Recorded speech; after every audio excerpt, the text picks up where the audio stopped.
Okay, so I'm back on Hunger, YouTube. thirst, desire to be part of a family, Okay, I know this need to kind of return sounds to the insane, human but like I'm community. watching They like a crash ignited course for his like tenacity, which allowed homework him and to stuff, do and then an I'm also incredible watching thing. He harnessed the power my of own motivation, obviously in a big way. You're trying fine. Not gonna lie. I do not like watching crash course videos, but In its most basic sense, motivation is the need or desire to do something, whether that need is biological, social, or emotional, and whether that something is making dinner, going to college, or cutting off your arm. the only reason why I want Motivation like videos is what like, gets you moving. The big question I don't really is, care like what I'm doing. why? I just want like Why someone do to be we there. do Like, I anything? don't know how to explain it. Like when I watch Why YouTube ever videos, bother changing out of a sweat? I get like really Psychologists comfortable. often Like I view have someone in the motivation background. in one or more of 4 ways. On their own, none of these theories is perfect, but taken together, they help us understand what drives us. Let's start with the first theory, Or like, an evolutionary perspective. when I'm For a like while, in eating the early 20th with someone, century, it was popular to think of all I feel behaviors comfortable. as instincts or innate drives to But I act don't a know. certain way. But this so-called instinct But I like theory that, was personally. misguided, in part because the presence why of a the- tendency doesn't Okay, always I'm mean not it's gonna supposed to complain. be there. Like, we can imagine Like, why why was a bunch of people might start rioting at a heated soccer match, but to say that they're supposed to, a little like, my short-sighted. mom made Evolution me a is a sandwich far more complex, in the chaotic, and mornings. interesting Like, process put than cheese that. in it. Plenty of I'm like, behaviors girl. could just be accidents of evolution. Late No, paleontologist I'm sorry, Stephen Jay Gould called these accidents spandrels, or traits that rather than being adaptive, just stuck around as byproducts of other processes. Today, we define instincts as complex, unlearned behaviors that have a fixed pattern throughout a species. For example, dogs instinctively shake their mind fur there's, when like, too wet, much background salmon noise. return to the stream in which like, they hatched, and human don't know. babies know how to suckle just just minutes enjoy, after like, being born. These are camera, true I guess, and I genetically don't know if people predisposed like- instincts that do not require learning. But today we understand that You while could, like, certain tendencies may be subtitles it. genetic, So I'm watching individual Being the Virgin experience right plays now. a major role in behavior and motivation as God, well. they So were another awesome. theory of motivation suggests that a psychological need or drive simply compels us to reduce that need.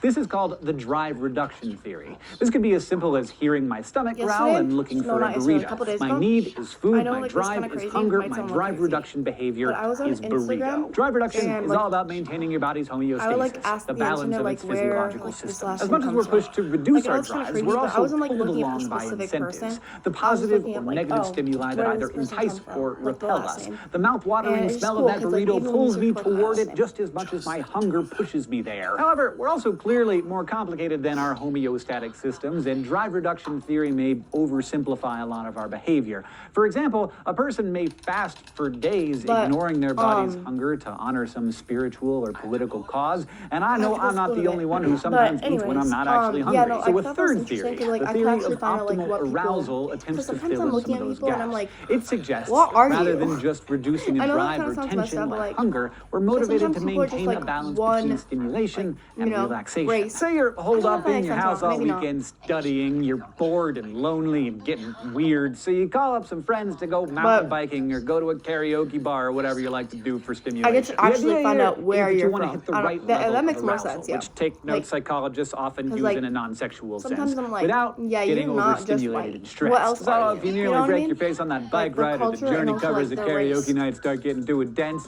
you may need to back off and take a nap. Of course, everyone has a different level of optimal arousal, Their and I'm guessing ethnicity, should Aaron I say. Ralston's was fairly high. Adrenaline junkies may jump out of planes to hit So, yeah, their I thought that was ideal interesting, level, and I actually whereas did find out, others like, a might lot. be And I satiated don't- by an I engaging feel like book they're or right, a but I knitting don't know. pattern. No matter which, the optimal arousal theory suggests that we're motivated to avoid both boredom and stress. And obviously, not all needs are created equally. If I'm suffocating and can't catch a breath, I'm not going to be thinking about eating that burrito, and if I'm about to be It's like ravaged almost by done, lions, but I'm I'm not just going to gonna be keep worrying eating about my next and talk paycheck. about American random stuff until it's psychologist done. Abraham Maslow illustrated this shuffling of priorities in the mid-1900s like- with his famous hierarchy of needs. Down at the bottom of the pyramid, like you'll find our Taco most Bell basic software. physiological needs not a for fan of food, it. water, air, and moderate temperatures. The next rung up speaks to our need But I for need to eat. safety, then I'm, comes like, on my love and period, belonging, so followed by that's esteem why or respect, and I don't know finally, why I have once to- all those I needs had, have like, a been whole, met, like, we have the relative 2 luxury weeks of off being of school. motivated by I'm in self-actualization and spiritual growth and And- yoga retreats and stuff. Of course, there are problems with Maslow's vision. Empirical research hasn't really supported his hierarchy. We tend to skip around Like, on that pyramid all the time, and the it's so importance of annoying those that, higher like, level needs may vary depending on our culture and finances and personalities. But still, everyone my is period restricted by now. the lowest levels of the pyramid. Like, So what? regardless of theories How about can I why we get my have period them, most now? schools of psychological thought agree that we are What? driven by at least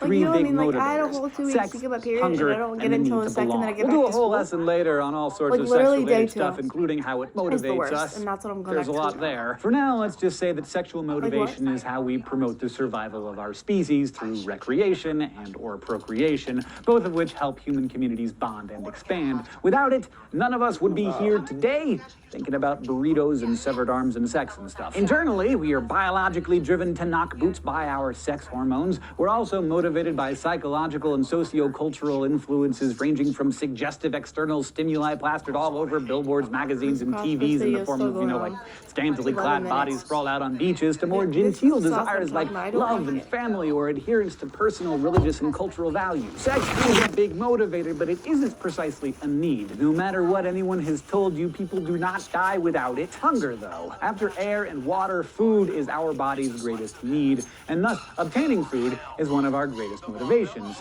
Hunger may seem pretty simple: eat food, stay alive, but physiologically and psychologically there is a lot going on, and like so many things, it starts in the brain. The sensation of hunger usually begins with a drop in your blood sugar level. Glucose is our body's primary source of energy, and while you might not initially feel a drop, your brain will. Your hypothalamus monitors your blood chemistry and responds to both high levels of the hunger hormone ghrelin and low levels of glucose by triggering that feeling of hunger, reminding you to eat something. I am in fact experiencing it right now. Once you've eaten that burrito, your metabolism takes over, converting that food into energy. But while our physiological need for calories varies depending on our body size and composition, your gender, and your age, our hunger is also shaped by our psychology, culture, and mood. And these factors don't just rule when we're hungry, they also guide what we're hungry for. Biologically speaking, most humans and many other animals have a genetic taste for sweets and fatty foods because they're typically high in energy. But other taste preferences are conditioned through experience and culture. I may have an aversion to oysters because they once made me sick, and love gingerbread cookies because my grandma used to make them. Although popular in Cambodia, I'm not too keen on eating fried tarantulas, just as lots of folks around the world think that the very idea of peanut butter is gross. Still, the feeling of hunger affects us the same. During World War II in the U.S., some conscientious objectors volunteered for medical research as an alternative way to serve their country.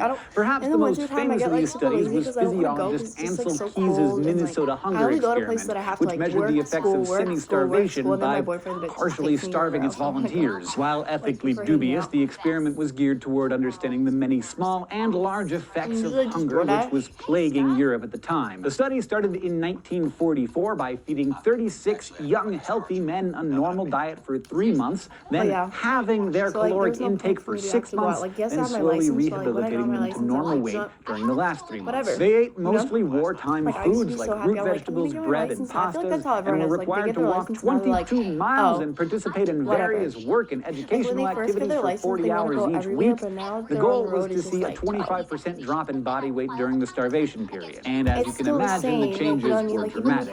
The men became gaunt and listless and showed a decrease in strength, heart rate, and body temperature. But the psychological effects were perhaps even more dramatic. The men became totally obsessed with food. They dreamed about it, talked about it all the time, read cookbooks. They lost interest in sex and jokes and social activities. They were irritable, anxious, and depressed. In the end, they were all rehabilitated, but the study gave us some understanding of the devastating psychological effects of starvation. It also showed us something of the social effects as men withdrew from one another and isolated themselves. As one fundamental need was frustrated, these men experienced the decline of another: the need to belong. Humans are social animals. Evolutionarily speaking, it's fair to say that social bonding has helped us survive. It's a tough world out there, and we've got a lot better shot at thriving if we're sharing resources and responsibilities, protecting and supporting each other in groups. That isn't to say you need to be joined at the hip with everyone. Our social needs have to be balanced with our autonomy, our sense of personal control, so we feel both connected and independent. But sometimes we're denied that sense of belonging. We've all experienced the pain of being ignored or rejected at some point in our lives. It's worse than just about anything. The evidence for this is abundant. One recent study suggested that teenagers who had a sense of belonging to their community had better health and emotional outcomes than those who didn't feel like they belonged. Cultures all over the world use ostracism or social exclusion as a type of punishment. Whether it's kids in timeout, adults in exile, or prisoners in solitary confinement, separation feels like a punch in the gut. Never underestimate the power behind what motivates us. The need to survive, the need to belong. If you can harness that motivation, you can do just about anything. How? Just ask Aaron Ralston. If you were motivated to learn today, hopefully you took in 4 theories of motivation, including the evolutionary perspective, drive reduction, optimal arousal, and Maslow's hierarchy of needs, and how sex, hunger, and the need to belong motivate us. Thanks for watching, especially to our Subbable subscribers who make this whole channel possible. If you'd like to sponsor an episode of Crash Course or even be animated into an upcoming episode, just go to subbable.com/Crash Course. This episode was written by Kathleen Yale, edited by Blake T. Pastino, and consultant is Dr. Ranjit Bhagwat. Our director and editor is Nicholas Jenkins. The script supervisor is Michael Aranda, who is also our sound designer, and the graphics team is Thought Cafe. See, it says I'm connected. Yeah, it literally says I'm connected. Okay, now it's supposed to be working.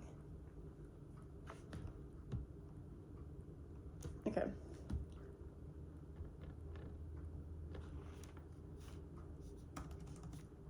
Sorry, guys. Okay.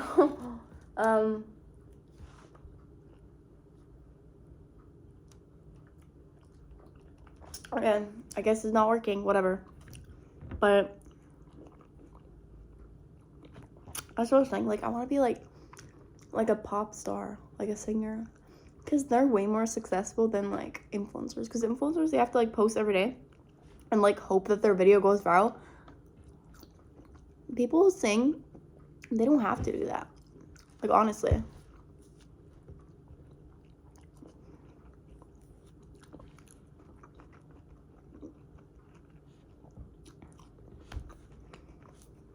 Anyways, bye guys. I need to figure this out because, like, why the fuck isn't it not loading?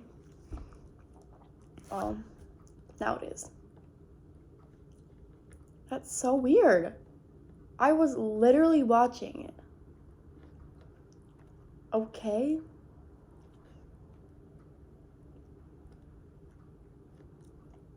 What's up, peeps? Okay. Anyways, I love you guys so much. Thanks for watching. I'll probably be eating on here more so you guys can, like, watch me eat and stuff. So, We'll figure it out. as I hear You my didn't do it, then plate. Okay, love you guys. Bye.